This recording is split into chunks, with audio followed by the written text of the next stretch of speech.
Bem-vindos todos vocês ao Globo News Painel, como sempre aqui do estúdio da Globo News de São Paulo. O que é que nos promete a política brasileira daqui e para o ano que vem, depois do épico mês de junho e dos últimos lances na política brasileira? Qual é o cenário que nos espera? Nós temos, como sempre, aqui no estúdio da Globo News de São Paulo, como eu já disse, 3 participantes. Eu começo a apresentação deles pelo cientista político da Arco Advice, Murilo Aragão. Outro cientista político está conosco, é Carlos Mello. E temos mais um terceiro cientista político, é Bolívar Lamounier, da Augurium Consultoria. Eu aproveito este momento da apresentação do programa para dirigir minha saudação especial a você, ouvinte da CBN, que nos acompanha todo sábado à noite. Murilo, qual é o seu cenário para 2014? Junho parecia um tremendo sacolejo na política brasileira, setembro parecia que junho tinha ficado muito longe. Bom, o cenário é básico, é um cenário que vai depender do comportamento da economia, do grau de aprovação e popularidade do governo, dos efeitos positivos da Copa do Mundo no cenário econômico, e da capacidade do governo de impedir que o cenário econômico se deteriore de uma maneira muito acentuada e se consiga controlar ou criar uma coalizão minimamente competitiva. É um cenário que, apesar das manifestações de junho, ainda mantém o favoritismo de Dilma como candidata à reeleição, ainda que não é o passeio no parque que se pensava quando ela tinha mais de 60% de aprovação. Em outras palavras, se eu li o Murilo corretamente, Carlos, a capacidade que o governo tem de fazer com que o eleitor se sinta ainda razoavelmente confortável com o seu dia a dia, principalmente com o seu bolso, é o decisivo?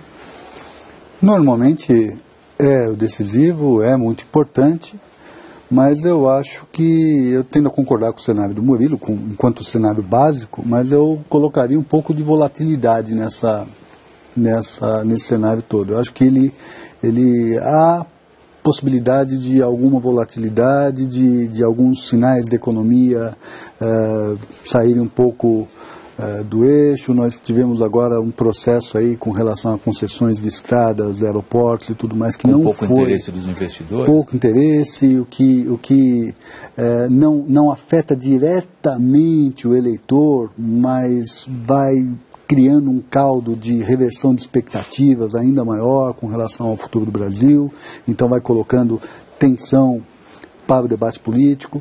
Eu acho que a Copa do Mundo ele pode ter esse efeito que o Murilo levantou, mas ela também, sendo um evento, ela pode servir para mobilizar novamente, como foi a Copa das Confederações.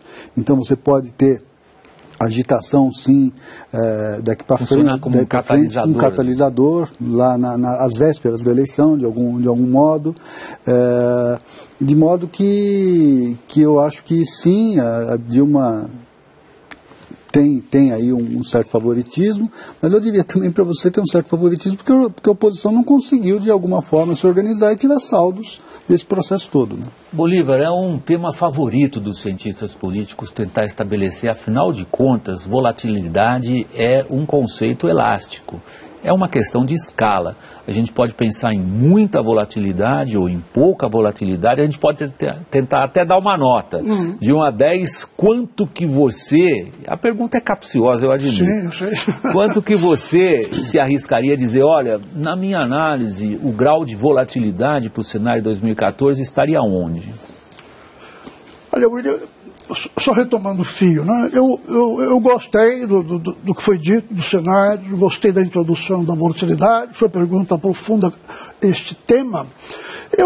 Nós podemos imaginar, daqui até outubro do ano que vem, um processo contínuo, com pequenas alterações, como o Carlos sugeriu, ou nós podemos imaginar um tempo mais descontínuo, com algumas coisas abruptas no caminho, alguns solavancos mais fortes. Né? Que eu não descarto. Que você não descarta. O mês de junho foi um solavanco considerável, foi uma coisa descontínua. Eu fico imaginando se, por exemplo, a inflação e a Petrobras não podem ser coisas do tipo descontínuo. É evidente que a inflação está sendo reprimida, né? O governo está endividando e quase quebrando a Petrobras com o objetivo de segurar a inflação. Antes tinha feito a mesma coisa com os ônibus, né, que deviam ter sido reajustados em fevereiro. Não serão até o ano que vem, pelo menos em grandes cidades como São Paulo. Exato. Então por algum caminho, a conta vai ter que fechar, né? Nós temos alguns países vizinhos aqui, um especialmente, onde a conta fecha no lápis, né? Mexe nas estatísticas e dão um jeito de fechar. A Argentina, você se refere à Argentina? A Argentina, a inflação oficial é 10,6, mas muita gente diz que a real é 25. Então, nós não vamos chegar a isso, e espero que não. Nós temos uma tradição muito importante de contas sérias, de estatísticas sérias. Agora, reprimir os preços da Petrobras é como cultivar uma bomba de megaton, de uma megatonagem considerável no seu quintal. Né? Seria o governo capaz de tocar as coisas de tal maneira que essa bomba só explodisse para lá de outubro de 2014? Portanto, teríamos até lá mais ou menos o que a gente tem hoje? Exatamente. Nada sugere isso. Nada sugere. Porque a credibilidade do Brasil junto a investidores internacionais está evidentemente em declínio. Né? A Petrobras foi rebaixada. Na semana que passou por uma agência de classificação de riscos, a Moody's. O leilão de Libra da área de Libra foi um fracasso. Do pré-sal. Do pré-sal foi um fracasso extraordinário. A visita da presidente Dilma a Nova York, em que ela fez uma reunião no Goldman Sachs, eu pude ler e acompanhar algumas das intervenções, foi um não evento, né? Foi uma coisa muito parada. Ou seja, o Brasil não tem mais aquele encanto, nós não estamos mais naquela situação de 3, 4 anos atrás. Então, isso significa que os investimentos vão ficar mais difíceis de ser traídos, que a busca de financiamentos, no caso da Petrobras, fica mais cara, e que, se isso não for feito, se nós ficarmos empurrando com a barriga, a inflação vai ajustar para cima. Né? Ou seja, existe efetivamente a possibilidade de aparecer aí no início do ano, março, abril, foi um fato novo, importante, que é esse biombo que a propaganda oculta, de repente ele é quebrado e a realidade entra. Assim como seria então, Murilo, não sei se você se associa aí, a maneira como eu interpreto o que eu acabei de ouvir do Bolívar, seria a inflação a única correia de transmissão capaz de transformar o que é evidentemente um mal-estar entre o investidor estrangeiro e os mercados, mas entre eles e o povão, digamos assim, o eleitor, há sempre uma diferença muito grande. A única correia de transmissão possível que transformaria isto, que já é mau humor, mal-estar, desconfiança, relutância e críticas ao modelo econômico brasileiro nessa esfera internacional e dos mercados, bateria no eleitor via inflação? Olha, em primeiro lugar, é importante entender que tanto o Bolívar quanto o Carlos pontuam que tem que haver um fator extraordinário. O Bolívar especifica as condições para a ocorrência desse fator extraordinário. Que ele situa na esfera da economia. Então fica claro e cristalino que o governo é favorito e depende de um fator extraordinário para ameaçar este favoritismo. Por quê? Porque as oposições não conseguiram criar um discurso que seja independente e autônomo da ocorrência de um fato extraordinário. Não estão unidas, como por exemplo na Venezuela, o Capriles concorria contra Chávez, unindo toda a oposição, quer dizer, aqui há uma divisão da oposição em vários candidatos, não há um discurso claro, há um discurso difuso e que não se relaciona, não faz essa correia de transmissão que você aponta com a popularidade do governo. Tanto é que, apesar de todo esse quadro apontado pelo Bolívar, que, mal ou bem, pode ter alguns reparos de visões distintas, mas é evidente que ele é palpável, não se reflete numa perda degradante de popularidade. Tanto é que, nos últimos meses, a popularidade da presidenta começou a subir. E fica claro, observando as últimas eleições, que o presidente que tem, ou o presidente de cabo eleitoral que tem popularidade alta e seu candidato ou ele lideram a pesquisa, tem grande chance de ganhar as eleições. Agora, é claro que se houver um descontrole brutal no âmbito econômico, esse favoritismo vai embora. Se ocorrer um fato extraordinário, que pode ser um escândalo, um atentado terrorista, um fracasso completo, um imponderável, um cisne negro, também essa situação se coloca de forma diferente. Agora, na minha opinião, olhando alguns vetores como arrecadação tributária, emprego, crescimento ainda que muito abaixo das nossas expectativas, reservas, eu não vejo as condições postas para que ocorra um surto inflacionário de tamanho porte que possa abalar as chances, o favoritismo. Eu queria só agregar um ponto. Para mim, o grande fator que prejudica as chances de Dilma como candidata à reeleição estão muito mais dentro da sua própria gestão política e econômica do que necessariamente da eventualidade do descontrole da economia. Ou seja, é evidente que o governo Dilma perdeu apoios importantes, tanto no movimento sindical, já que a solidariedade é fruto de uma cisão da força sindical. Você está se referindo ao novo partido? Ao novo partido. O empresariado, que todo era a favor economicamente do governo, já tem restrições, o mercado financeiro também. Então é evidente que o favoritismo de Dilma fica abalado ou prejudicado ou comprometido na sua realização integral por conta desses fatores. Deixa eu chamar a atenção, afinal de contas temos 3 cientistas políticos aqui. O Globo News Painel muitas vezes faz edições que são dedicadas exclusivamente à economia. Longe de mim achar que estes cientistas políticos não se dedicariam à economia.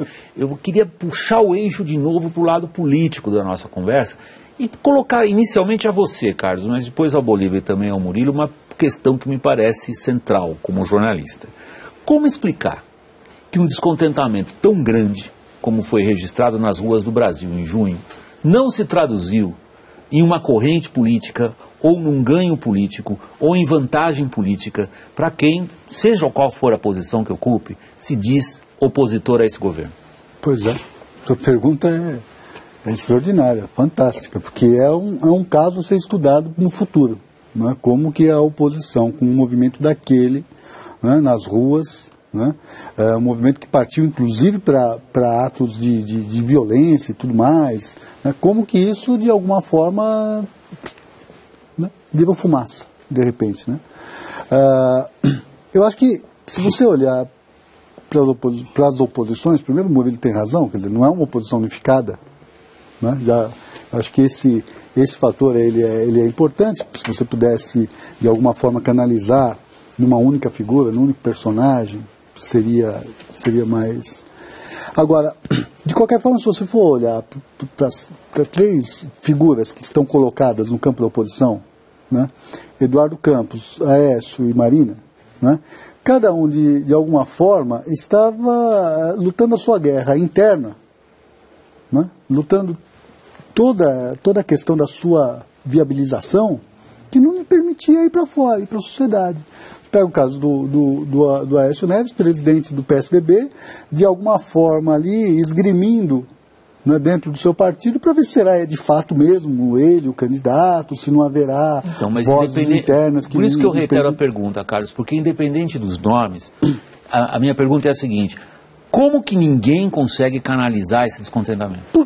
Porque eles estão voltados muito mais para uma lógica interna, muito mais para tarefas internas, e não se voltam para fora. Que eu acho que perderam, de certa forma, o timing. E política é timing.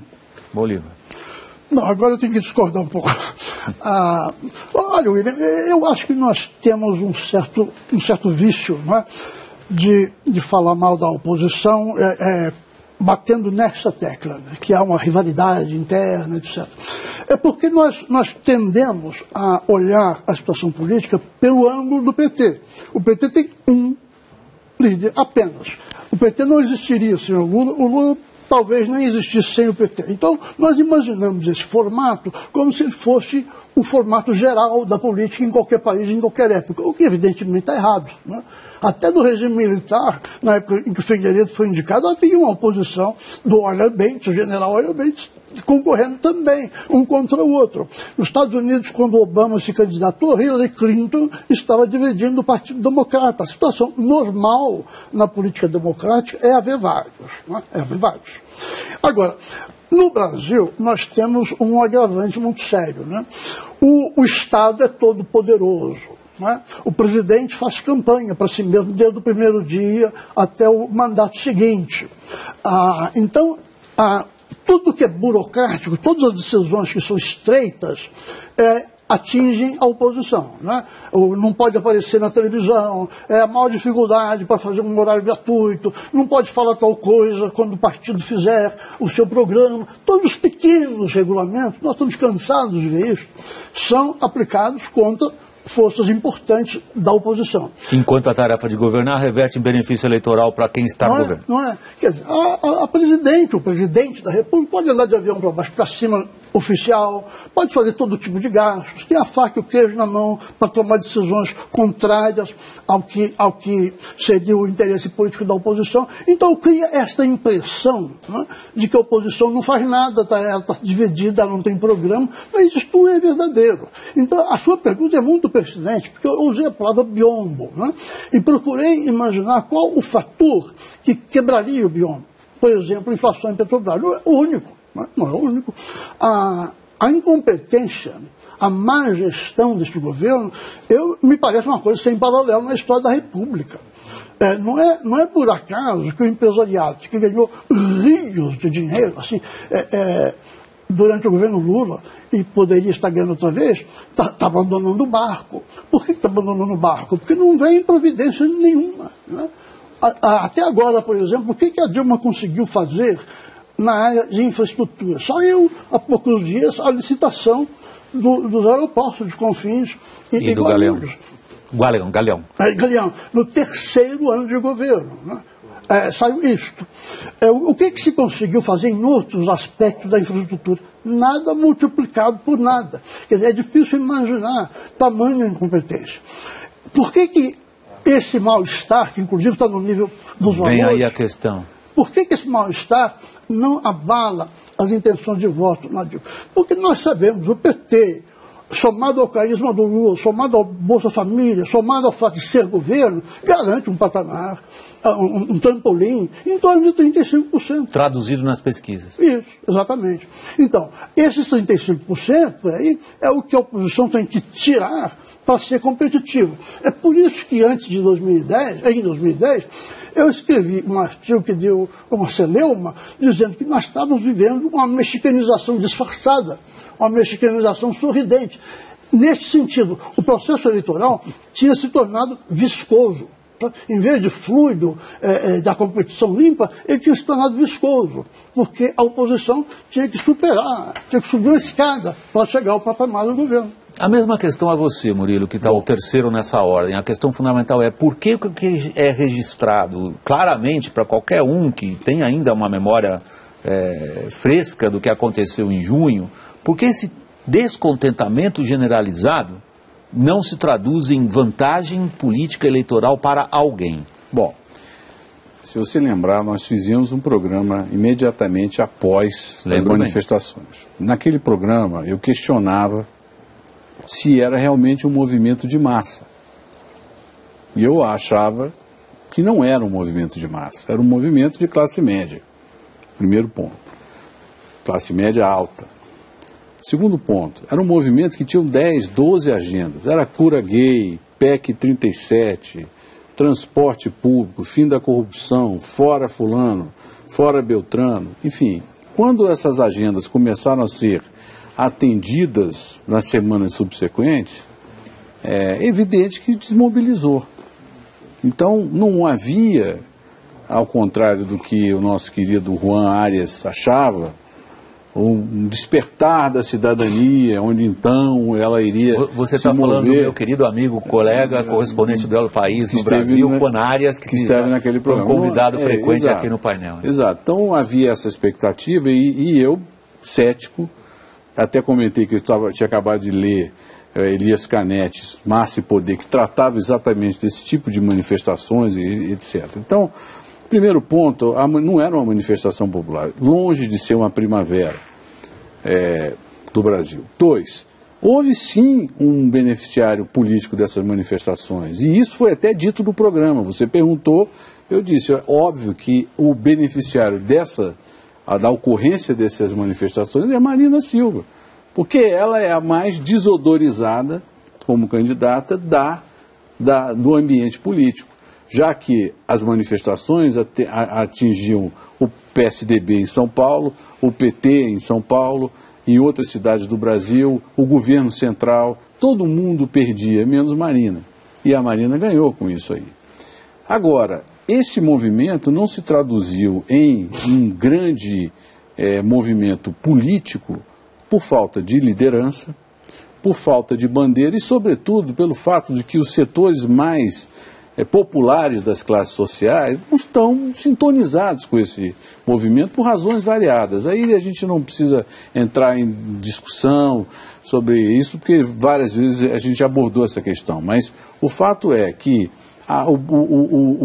os setores da classe C, a metade da classe C, abaixo, classe D, classe E, não participaram desse movimento de forma expressiva a ponto de se constituir num movimento político. E logo que as manifestações perderam um caráter mediático e também passaram a ter um tratamento da mídia de violências e agressões e não de manifestação de cidadania, que é claro que houve um começo na cobertura dessas manifestações que se tratou o episódio como uma manifestação de cidadania, para em seguida se tratar como de forma mais isenta, como não apenas isso, mas também violências, vandalismos e atos criminosos. Na medida que as manifestações perderam seu glamour, também perderam seu apelo político. E aí passa o cenário todo a depender da sensação térmica que se tem sobre o país. Se a sensação térmica piora, aumenta a insatisfação. Se a sensação térmica melhora, aumenta a popularidade. O que nós estamos vendo agora é um ciclo discreto de aumento de popularidade da presidenta e a manutenção dos patamares da oposição a níveis até anteriores às manifestações. Carlos, eu volto à questão das oposições logo depois do nosso intervalo. Nós estamos chegando ao final do primeiro segmento, a gente reinicia o programa aqui nesse ponto, colocando a vocês de novo essa questão. Consegue-se detectar nos movimentos políticos que a gente registrou nos últimos meses, particularmente, uma capacidade da oposição de desafiar isso que vocês situaram, com maior ou menor ênfase, como favoritismo de quem já está no poder? A gente volta daqui um instantinho. Até já, o intervalo é bem rápido. Até já.